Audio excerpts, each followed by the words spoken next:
Everyone, welcome to the teaching study में एक बार फिर से यूट्यूब चैनल पर आप सभी का स्वागत है। चलिए दोस्तों, आज हम लाए हैं सीटेट का सीडीपी वाला क्वेश्चन, जो कि 10 क्वेश्चन, इसमें से आपको 8 का उत्तर देना है। और स्टार्ट करते हैं। हमारा पहला क्वेश्चन है कि पहला क्वेश्चन हमारा क्या है कि निम्नलिखित में से कौन सा प्रगतिशील शिक्षा की अवधारणा के बारे में प्रमुख है। प्रगतिशील, पहले हम समझते हैं प्रगतिशील हमारा होता क्या है।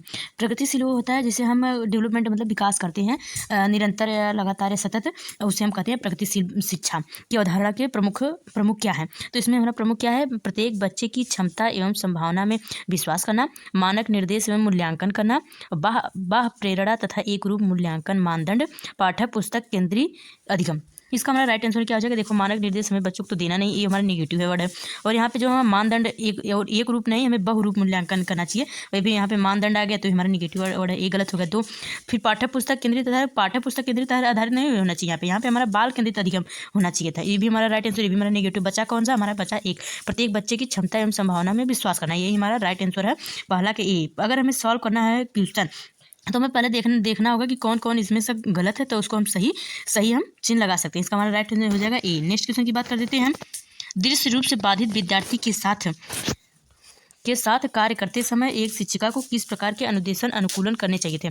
दृश्य रूप से बाधित मतलब जो बच्चा आंखों से देख नहीं पाता है, उसके लिए एक शिक्षिका को किस प्रकार का अनुकूलन करना चाहिए। या कई प्रकार की दृश्य प्रस्तुति का प्रयोग करना, स्वयं विन्यास करना ताकि विद्यार्थी उसे ध्यान से देख सके। जब बच्चा देख ही नहीं पा रहा तो ध्यान से क्या देखेगा, ये हमारा नेगेटिव वर्ड होगा।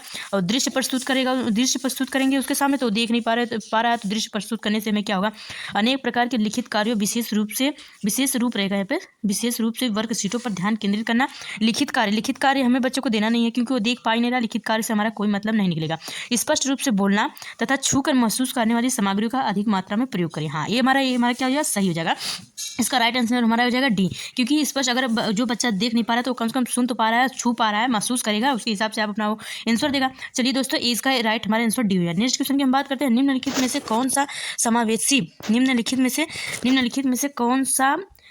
से कौन सा समावेशी कक्षा में सबसे अधिक महत्वपूर्ण होगा। पहले हम समझ लेते हैं समावेशी क्या है। समावेशी वो है कि जो सभी प्रकार के को एक साथ में शिक्षा दी, जैसे या तो दृष्टिबाधित विकलांग या बच्चा हो, या विकलांग बच्चा हो, या दिव्यांग बच्चा, किसी प्रकार का बच्चा हो, जाति लिंग किसी प्रकार का भेदभाव उससे नहीं होगा। वही हमारा क्या होगा, समावेशी कक्षा। समावेशी जबकि सभी बच्चों को एक साथ एक कक्षा में शिक्षा दी जा रही है। हमारा पहला क्या हो गया, मानकीकृत परीक्षण। दूसरा हमारा क्या हो गया, प्रतियोगी अधिगम को बढ़ावा देना। तीसरा हमारा जाएगा विशिष्ट शिक्षा योगम। और डी हमारा जाए एक रूप निर्देश। इसका हमारा राइट आंसर क्या हो जाएगा। पहले तो हम जान लेते हैं मानकीकृत हमारा निगेटिव वर्ड है, इसको हम एक को काट देते हैं। फिर हमारा क्या होगा कि एक रूप निर्देश, एक ही प्रकार के हमें निर्देश नहीं देना, हमें बहुत प्रकार के निर्देश देना है। और बात करते हैं प्रतियोगी अधिगम, बढ़ावा देना, बच्चों के प्रति प्रतियोगिता एकदम बढ़ावा नहीं देना है। इसका राइट आंसर क्या होगा, विशिष्ट शिक्षा आयोग। इसका राइट आंसर हो जाएगा सी इज द राइट आंसर। देखो बच्चों, हम आप सभी को एक एक पॉइंट आपको हम समझा रहे हैं, और एक लाइन समझा रहे हैं। उसी के हिसाब से आप मेरे चैनल को सब्सक्राइब कीजिए, लाइक कीजिए और बेल आइकन घंटी को प्रेस कीजिए, ताकि आने वाले वीडियो आपके पास सबसे पहले पहुंचे। और बात कर लेते हैं हमारा क्वेश्चन क्या है, फॉरवर्ड। निम्नलिखित में से कौन सा अधिगम के सार्थक सरलीकरण के रूप में परिणित नहीं है। नहीं मतलब यहाँ पे हमारा पूछा निगेटिव वर्ड पूछा है, तो निगेटिव वर्ड हम पहले लगाते हैं। दोहराने एवं स्मरण करने को बढ़ावा देना, उदाहरण एवं गैर उदाहरण का प्रयोग करना। देखो, उदाहरण से अच्छा हमारा क्या है, उदाहरण से इंपॉर्टेंट हमारा होता है गैर उदाहरण से उदाहरण का प्रयोग करना। एक समस्या पर अनेक तरीकों से विचार करने के लिए प्रोत्साहित करना। ये तो हमारा अच्छा है, एक समस्या पर अनेक तरीकों से विचार करने के लिए प्रोत्साहित करना। ये हमारा क्या है, हमारा सही है। उदाहरण से इंपॉर्टेंट हमारा गैर उदाहरण होता है, ये भी हमारा सही है। पहले से विद्वान ज्ञान से नए ज्ञान को जोड़ना, ये भी हमारा सही है। पूर्व ज्ञान के साथ नए ज्ञान को जोड़ना, ये भी हमारा सही है। दोहराने एवं स्मरण और दोहराने पर बल नहीं दिया है एनसीईआरटी ने। इसको क्या किया, समझ पर बढ़ावा दिया, समझ को बढ़ावा दिया। इसका हमारा राइट आंसर क्या है, नहीं का भाई नहीं हो जाएगा, ए हो जाएगा। चलिए अब स्टार्ट करते हैं। नेक्स्ट क्वेश्चन हमारा 5 वाला है। एक शिक्षक को विद्यार्थी को डैश डैश डैश डैश निर्धारित करने के लिए प्रोत्साहित करना चाहिए, बढ़ जाए डैश के प्रदर्शन में, डैश की प्रदर्शन लक्ष्य अधिगम लक्ष्य। ये हमारा गलत है। और कहाँ से आ गया यार, सफलता से बचने के लिए अंक लेने के लिए लक्ष्य। सफलता से बचने के लिए हमें तो नहीं करना भैया, और अंक लेने के लिए लक्ष्य, असफलता बचने के लिए, इस असफलता बचने के लिए कहाँ से आ जाए, अधिगम लक्ष्य और प्रदर्शन। पहले हम अधिगम करेंगे, उसके बाद हम उसका प्रदर्शन करेंगे। पहले हम अधिगम मतलब पढ़ेंगे, उसके बाद हम उसका प्रदर्शन करेंगे। इसका हमारा राइट आंसर क्या हो जाएगा, D is the right answer. Next question की बात कर लेते हैं। हमारा नेक्स्ट क्वेश्चन कौन है, 6 वाला है।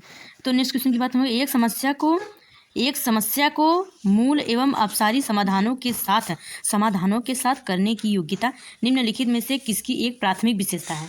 प्राथमिक विशेषता क्या हमारी है, इसका अब हम ऑप्शन देख लेते हैं। हमारा ऑप्शन क्या है, क्षतिग्रस्त बच्चों की, सृजनात्मक बच्चों की, अधिगम अशक्त वाले बच्चों की, अहम रहेगा यहाँ पे, अहम केंद्रित बच्चों की। इसका हमारा राइट आंसर क्या हो जाएगा, सृजनात्मक बच्चों की, मतलब जो क्रिटिकल थिंकिंग करते हैं या सोचते हैं उसकी, और सतत बच्चों वालों की नहीं, क्षतिग्रस्त बच्चों की नहीं, अहम केंद्रित वाले बच्चों की नहीं। इसका हमारा राइट आंसर हो जाएगा बी, सृजनात्मक बच्चों की। नेक्स्ट क्वेश्चन की बात कर लेते हैं हम। एक प्राथमिक कक्षा में एक शिक्षक को क्या करना चाहिए। एक प्राथमिक मतलब 1 से लेकर 5 तक बच्चों के लिए एक शिक्षक को क्या करना चाहिए। प्राथमिक कक्षा एक होता है, और जब उच्च प्राथमिक आ जाता है तो उसमें हमारा 6 से लेकर 8 तक को हम काउंट करेंगे। केवल गैर उदाहरण देना चाहिए। केवल गैर उदाहरण जहाँ पे आएगा, जहाँ पे केवल आता है वो जान लीजिए कि ये हमारा निगेटिव वर्ड हो जाएगा। उदाहरण एवं गैर उदाहरण दोनों देने चाहिए। उदाहरण या गैर उदाहरण दोनों नहीं देने चाहिए, केवल उदाहरण देने चाहिए। इसका हमारा राइट आंसर गैर उदाहरण दोनों चाहिए। इसका हमारा राइट आंसर हो जाएगा बी। और गैर उदाहरण मतलब आप समझ जाइए कि उदाहरण से इंपॉर्टेंट होता है हमारा गैर उदाहरण। इसका हमारा राइट आंसर हो जाएगा बी। नेक्स्ट क्वेश्चन की बात कर लेते हैं कि इनमें से कौन सा बाह्य अभिप्रेरणा है। पहले हम समझ लेते हैं बाह्य अभिप्रेरणा 2 प्रकार की, एक आंतरिक अभिप्रेरणा होता है, एक बाह्य अभिप्रेरणा होता है। बाह्य अभिप्रेरणा वह होता है जैसे किसी हमें पुरस्कार अगर प्रदर्शित हो रहा है तो उसके लिए हमें खेलना हो या पढ़ना हो तो हमारा बाह्य अभिप्रेरणा। आंतरिक अभिप्रेरणा वह होता है कि जो हम अपने मन से करते हैं कार्य, अपने मन से कार्य किया हुआ उसे हम कहते हैं आंतरिक प्रेरणा। किसी के दबाव में आके नहीं करना। अगर हमें किसी अंक को प्राप्त करना होता है तो हमारा बाह्य अभिप्रेरणा हो जाएगा। स्टार्ट करते हैं। मैं बहुत अधिक सिखाती हूँ जब मैं अपना गृह कार्य करती हूँ। सिखाती नहीं, सीखती हूँ। गृह कार्य करने से मैं अपनी अवधारणाओं को अच्छी तरह से समझ पाती हूँ। और हमारा मैं अपना गृह कार्य पूरा करती हूँ क्योंकि शिक्षक प्रत्येक नियत कार्य के लिए हमें अंक देते हैं। मैं अपना गृह कार्य करना पसंद करती हूँ क्योंकि यह बहुत आनंददायक है। इसका हमारा राइट आंसर क्या हो जाएगा, इसका हमारा राइट आंसर हो जाएगा कि अंक प्राप्त करना। जैसे हम आपको बोले थे ना, जैसे कोई अभिप्रेरणा वो अंक के लिए वो अपना कार्य कर रही है कि हम अगर अंक हम कार्य पूरा कर लेंगे तो हमें अंक प्राप्त होगा। इसके लिए वो अभिप्रेरणा के एक उदाहरण। इसका राइट आंसर हो जाएगा सी। नेक्स्ट क्वेश्चन की बात करते हैं हम। क्या बात करते हैं नेक्स्ट हमारा क्या है, ओहो इसका ऑप्शन बहुत बड़ा हो गया है, छोटा कर लेते हैं। कि संरचनात्मक ढांचे में बच्चों का किस रूप में देखा जाता है। संरचनात्मक ढांचे में बच्चों को किस रूप में देखा जाता है। कोरी पट्टियां या खाली स्लेट जिसके जीव को अनुभव के द्वारा पूर्ण रूप से आकार दिया जाता है। एक निष्क्रिय प्राणी जिसे अनुबंधन के द्वारा किसी भी रूप में आकार दिया जा सकता है तथा ढाला जा सकता है। पहले तो ये समझिए निष्क्रिय प्राणी हमको मानना नहीं, हमको क्या मानना है, सक्रिय प्राणी। एक समस्या समाधान करने वाला तथा वैज्ञानिक अन्वेषण के रूप में, एक समस्या समाधान तथा अन्वेषण के रूप में, लघु अवयस्क के रूप में जो सभी बच्चों जैसे आकार, संज्ञान, संवेग वयस्कों की तुलना में कम है। ये बच्चों को कम हमें किसी से मानना नहीं है। एक समस्या समाधान करने वाला तथा वैज्ञानिक अन्वेषण के रूप में, ये हमारा राइट आंसर है कि जो बच्चा है वो हमारी समस्या को समाधान करे और अन्वेषण मतलब खोज करता है वो। इसका राइट आंसर सी हो गया। नेक्स्ट क्वेश्चन की बात कर लेते हैं। बच्चों की गलतियां एवं भ्रांत धारणाएं। पहले हम जानते हैं बच्चों की जो गलतियां है, एनसीएफ 2005 ने इसको बहुत ही महत्वपूर्ण माना है क्योंकि बच्चे जब गलती करते हैं तो बच्चे गलती से ही वो अपना सीखते हैं। तो इसका हमारा ए जो है शिक्षण अधिगम प्रक्रिया के लिए रुकावट एवं विघ्न डालती है। शिक्षण अधिगम प्रक्रिया में अनदेखी करनी चाहिए, अनदेखी नहीं करनी चाहिए और रुकावट व विघ्न नहीं डालती है बच्चा की जो गलतियाँ होती हैं। सूचित करती हैं कि बच्चे की क्षमताएं वयस्कों की तुलना में बहुत निम्न है, ये भी निम्न भी नहीं है।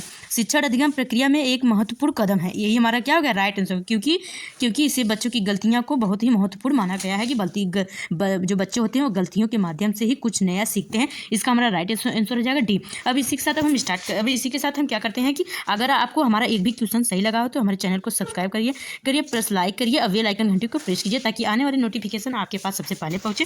मिलते हैं नेक्स्ट वीडियो में और नेक्स्ट